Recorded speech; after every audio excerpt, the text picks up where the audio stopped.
Welcome to the next episode of Just Peachie. I'm Peachie Thompson and I'm your host.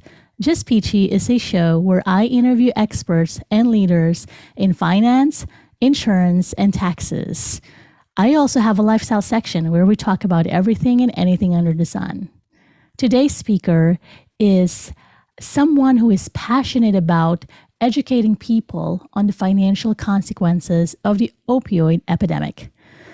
She has been in the insurance industry for 23 years. Please welcome Ms. Cheryl Canzanella. Cheryl, welcome and thank you so much for joining us today. Hey, Peachy. Thanks for having me. Yes, Cheryl. So tell us a little bit about yourself, please, and what you do. Sure. I've been in the financial services industry for about 23 years. And for the last 10 years, I have been focused specifically in brokerage. And what that means is I work directly with financial advisors and financial professionals that work with clients and want to offer a certain product line or concepts and scenarios that help with financial planning and strategies to their clients through the companies that I work with. Great. So I know that you are passionate about the effects of the opioid epidemic as far as the financial industry is concerned. Can you tell us why this is near and dear to your heart? So this is near and dear to my heart, specifically because my husband at the time, my late husband, had passed away from opioid abuse and addiction, and it involved opioids. And he started with a prescription for pain, and it eventually led to an addiction that he was unable to break the habit for. And being in the financial services industry for 23 years, I was helping people manage their money and make sound and wise financial decisions. But meanwhile, my own life, I was basically my finances were a mess. And as I tried desperately to help my husband and overcome his addiction, we struggled and suffered in silence for so long because of the shame and stigma that surrounds this as a disease. So when he did pass away, I felt the overcoming, the need to share my story and our story to help those that were also struggling in silence. Addiction in general can be very shameful. And with opioids, I believe that stigma and the shame is even more overwhelming. And I personally experienced, having to suppress that as I talked with my clients and helped with other individuals while my life was just basically in a financial chaos and mess. So I found that being a voice not only helped myself, but it was helping countless other individuals that were also experiencing something similar to what we had. Thank you for being candid and open about this, Cheryl. I know how difficult it is to be here and share your story. With that, as you experience that yourself, being in a relationship where someone got addicted to opioid, essentially. What are the signs that can help identify such an issue? Well, there's a lot of signs that come across, but I think what's important to know that, this addiction, it's a family disease. So it's not just one individual that suffers or that person that's going through the addiction themselves or the substance abuse. It's impacting the entire family. And what often happens is that people will be in denial themselves, or they'll brush it off and think that everything is just fine. And I've done both. So, you kind of go through your own denial and your own justification that it's okay, they're going to get better, we're going to fix it. And I think that only contributes to the fact that it's kind of hush hush because you're going to make it better. Everything's going to be just fine. We're going to get over this. We're going to get through it. They're going to get through their addiction. But being able to recognize those signs and those red flags, I think are vital. From a financial perspective, there's so many things to look out for that can put stress on a family. So you have not only the physical signs of addiction, but also the financial signs and those financial behaviors that could maybe identify that someone's going through an issue. It could be anywhere from losing a job, maybe going through some legal issues. I talk to financial advisors all the time about this specifically, is how to help their clients that are going through this and what they can do to identify if there is an issue. That could be things like financial exploitation. Our elderly are not only going through their own issues with opioid abuse or addiction, or being subject to needing a lot more pills than they did in the past. But they're also experiencing, abuse from their family members through financial exploitation. So they're often, not only are their pills being possibly stolen, but they may be, family members or loved ones may be trying to steal from them in order to take care of their own addiction. So some of the other financial behaviors that they might come across when going through this could be loss of their assets or their house. They're increasing a lot of their spending, and debt increases. Theft and stealing is often right around the corner once maybe you've gone through all of your assets and you're no longer able to get money through what you have personally. So you might go out and have more stealing or theft, and it might be of the pills themselves, but it also might be stealing to make the money to obtain them. Again, we're in the financial industry, so liquidating savings, retirement, college. I mean, there's so countless numbers of stories of families that have utilized the finances of one child in order to save another. That could be that they've liquidated their entire savings for college. There's a lot of financial behaviors that we could address. There really is an opioid epidemic. So you have described it in what you've just said. How did we get here? Yeah, so the opioid epidemic obviously is it's affecting families, communities across the entire nation. I don't think it's hard to find anyone you don't know that's suffering through some sort of, either knowing a family's going through it or knowing of an individual that might be suffering through it. And it's rising at levels we've never seen before. And it's not just overdose, but it's also just misuse of prescription pills that could lead to addiction. The full-scale devastation is probably worse than any one of us even realize. And especially after what happened in the last couple of years with the pandemic, the numbers are not showing any sign of slowing down anytime soon. So we know that it's probably one of the worst drug epidemics that we've ever been through, but it's expanding. It basically started back in the mid-90s. So we had overprescription of pain pills in the 90s, which over time became the number one reason for drug overdose for opioids was due to prescription pain pills. And eventually that we realized that there was an issue. So we took we took measures to fight that and to combat overprescribing of pills. And unfortunately, one of the unintended consequences of doing that and getting those pills off the streets in the hands of individuals was leading people to the streets. So they were trying to find anything they could if they didn't have access to prescription pills. Well, an opioid is not only a prescription pain pill, but it could also be an illicit drug like heroin. And it was leading people to the streets. And heroin became the number one reason for drug overdose. And then leading us to today, fentanyl. We hear it on the news and the radio. Yeah.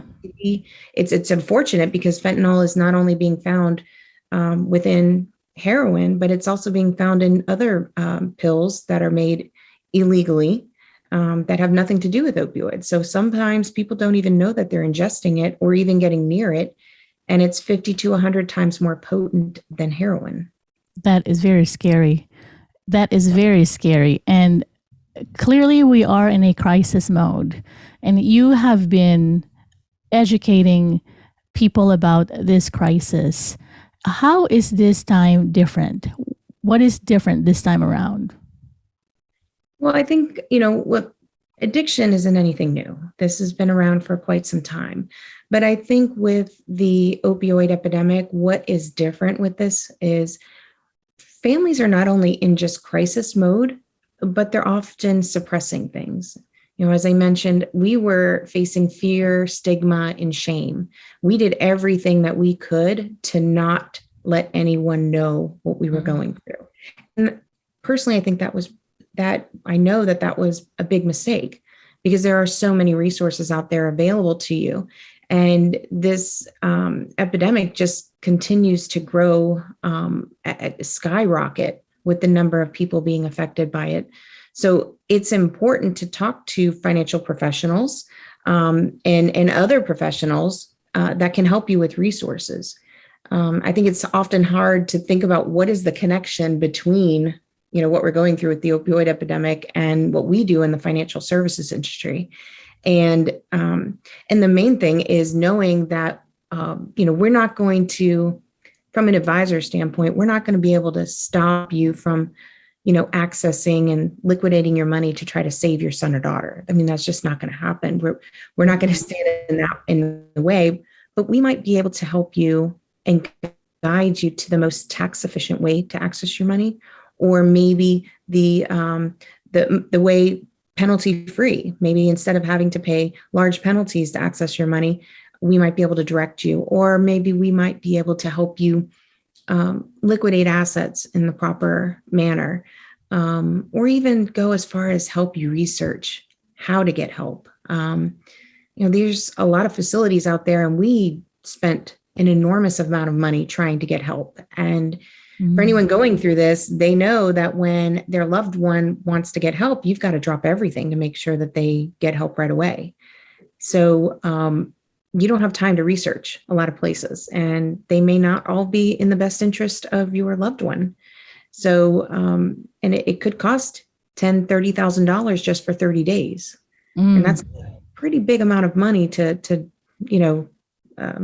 pull out to be able to pay. But of course, you've got to do what you've got to do. Yes. Absolutely. But unfortunately, there's a large percentage of people that go through these rehabilitation places. They don't 90 or 30 days is not enough. And it's a revolving door, and they relapse and they come right back into that cycle. And you can see how quickly that could add up financially. Yes. And clearly this is also something nobody prepares for. It's not like you plan for this, right? That you are, one day, this is my bucket for this. So right. You mentioned tools and resources. Is there one thing in particular that you can share with us? Well, tools and resources, if you think about it, some of the things that, again, you're right. I mean, we don't plan for this. We're not planning to go into crisis mode. But I think, again, being open with your financial team or your financial advisors or your financial professionals you're working with, they can help you have things like contingency plans, backup plans. We're planning for the unknown in general. So we could also plan and help guide you through a crisis like this. And it's important to make sure you keep those lines of communication open, because if you're working with a financial professional that understands what you're going through, there's a vote of confidence. You're sharing this under confidentiality. They're not there to share your information or to judge you. And they want to be able to help. And that means providing you with resources that could be getting you in front of the right, maybe a criminal defense attorney. It could be getting you in front of an estate planning attorney to help you with proper trust language.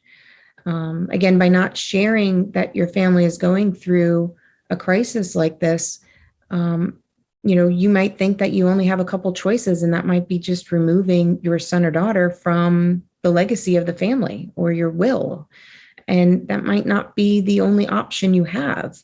If your son or daughter, if something happened to you and your son or daughter was going through addiction and you were not able to share this information with your advisor, you might be giving them, if something happens to you and you have money going into their name, you might as well have just handed them a potential death certificate, because they have the ability to take that money and freely do whatever they want. And they are not thinking properly.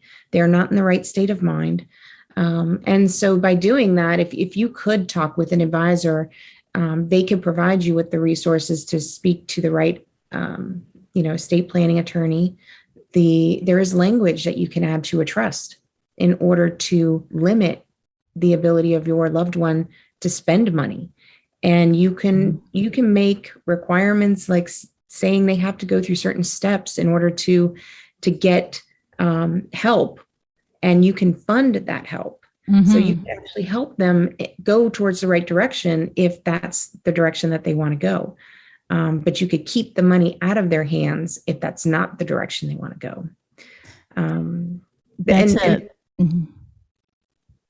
ahead. And actually, I was going to say, it's very good that you mentioned that. The first episode that I did is with the estate planning attorney, and we talked about that specifically. Kids kind of we called it the lockbox, where there's some sort of control that you can put in. So whoever's listening here, and if you're interested into hearing the attorney's perspective on what Cheryl just mentioned, episode 1 talks about some of that.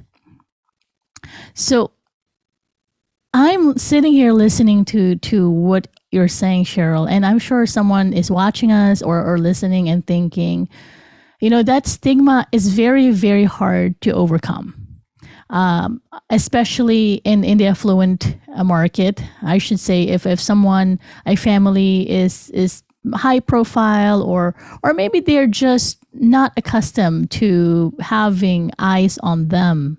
Right. I guess it doesn't really matter where they are in their lives. It's just there's that stigma. What would you say to that person who has a loved one suffering and at the same time suffering with his or her loved one?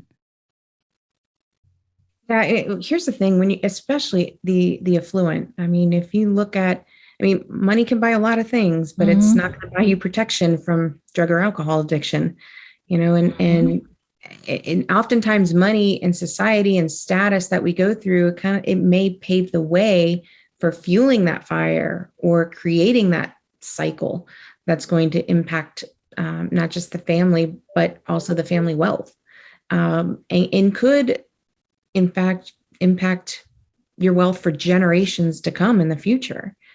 There was a study, I think, that were affluent children were 2 to 3 times higher risk of going through addiction than their less affluent peers. And there's a lot of reasons why that could be, but the overall thing you want to think about is that it can happen to anyone. And I think when you have wealth in the family, there's more ability to cover up any potential issues. So the ability to have the resources available to maybe get private help, or to, take care of legal issues or make it go away, it never happened. These are all things that are just maybe prolonging the addiction itself, because they're not necessarily getting the real help that they need. And when you look at it, there's a lot of famous people that, have unfortunately passed away from opioids. And, most recent, you have people like, Prince, Tom Petty. And, these are individuals that have access to some of the best resources available. Right. And they're still losing the battle. And they don't have to worry about having to keep food on the table, keeping the lights on, and, keeping the general family working. they can go focus on themselves for a year or two at a time and not have to worry about that. But a majority of America, Main Street America, is just trying to keep their family functioning. So they're just trying to function. It doesn't matter what level or what status or social status you are, it's very possible that this could impact you. Right. So really what I'm hearing you say is there's a lot of consequences for not taking action. And I mean, I want to put a word to that. What would be some of the unintended consequences if someone, because they love somebody too much or so much that they are okay being blind to the fact that their loved one needs help? Besides what we talked about here, the financial, the relationships, like what would you say is one really important? Well, some of the things to think about is, I personally, knowing how much Colin struggled, Colin, my late husband, he struggled to break free of it all. He desperately did not want this path. So it's important, one, to realize that this is not something that they woke up one day and a path that they want to take. Yeah. And so, he was fighting, and it wasn't always easy. So like I said, our lives were a financial chaos. It was an emotional chaos. It was a physical chaos. It was just a lot of trouble that we were going through. And we, through my own denial of the scenarios and kind of trying to sweep it under the rug or to make sure that no one knew that there was an issue going on with us, I ultimately enabled him to continue down his path of destruction. He had a roof over his head, he had clothes on his back and food in his stomach. Mm-hmm. And through enabling, I allowed him to continue down that path. And ultimately he paid the ultimate sacrifice and lost his battle to the struggle. So by not speaking up, by not taking action, or by living in that state of denial, you could ultimately just be helping that individual steer down that path. And it's important to realize, not just like from, again, the financial perspective, not everyone's scenario is going to be the same. Mm-hmm. Not everyone's financial plan is the same. You can't take one advice from one individual and think that that's going to work for every person. The same thing goes for this epidemic. Not one resource is going to be right for an individual. Not one piece of advice is going to work for everyone, but it's a matter of finding out what works for you. And by simply allowing it to continue to happen and maybe being in denial without asking for help, puts not only your loved one in jeopardy, but also yourself and your own sanity of helping yourself as well. Thank you, Cheryl. I work with a lot of business owners, financial advisors that I work with. We help business owners with their planning. What are the effects of this? Is this something that they even think about in your experience? Is this something that even comes up? Sure. Right now, it's really crippling a lot of different industries. So not only healthcare, the legal industry, but also business owners. And there's a significant impact to the financial burdens and the competitive strain that employers are feeling. So through the form of diminished labor force, you have less qualified people and compromised productivity that they're going through, higher healthcare costs that they're experiencing. And this is not only happening with small business owners, but large and national corporations throughout the U.S. Right now, they say 75% of business owners are impacted. Wow, that's a lot. 75%. And that's what we know of or what was admitted. Sure. And again, like we mentioned earlier, sometimes we ignore it or, we don't want to talk about it. And so we might not even recognize that there's an issue. But right now there's 2/3 of workers that are currently employed. 2/3 of workers are currently misusing drugs in prescription drugs. So that's a hefty percentage of employees they're not necessarily addicted, but they may be misusing the drugs. Yeah. Right now, I think it's like 11.5 million people throughout the US are misusing prescription drugs alone. And we have 2.5 million people addicted. Right. And as you said in the beginning, sometimes you just start with one thing and then it adds up. And then next thing you know, you're addicted to it. And it really starts with maybe one prescription. And then you just go downhill from there. So Cheryl, I know this is hard for you to talk about, and I appreciate that your candor, your open. I also know that you're also doing something more besides helping financial advisors. Tell us about that, please. Sure. So again, through this journey, I have found power in voice and strength in that voice and being able to speak about it, again, not just for myself, but helping others that are going through it as well. But just being in this industry for 23 years, I found it surprising how little we talk about this and how big of an impact this truly is.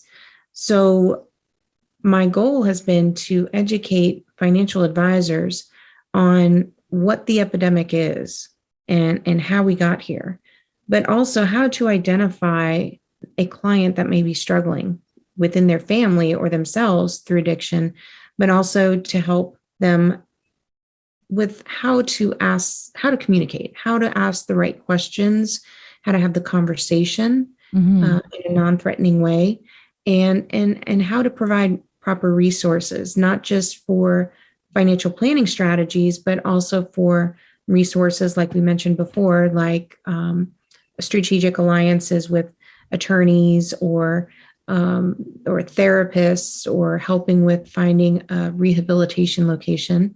And I'm helping them to understand how to what their true role is in this, and how to have that conversation to help their clients.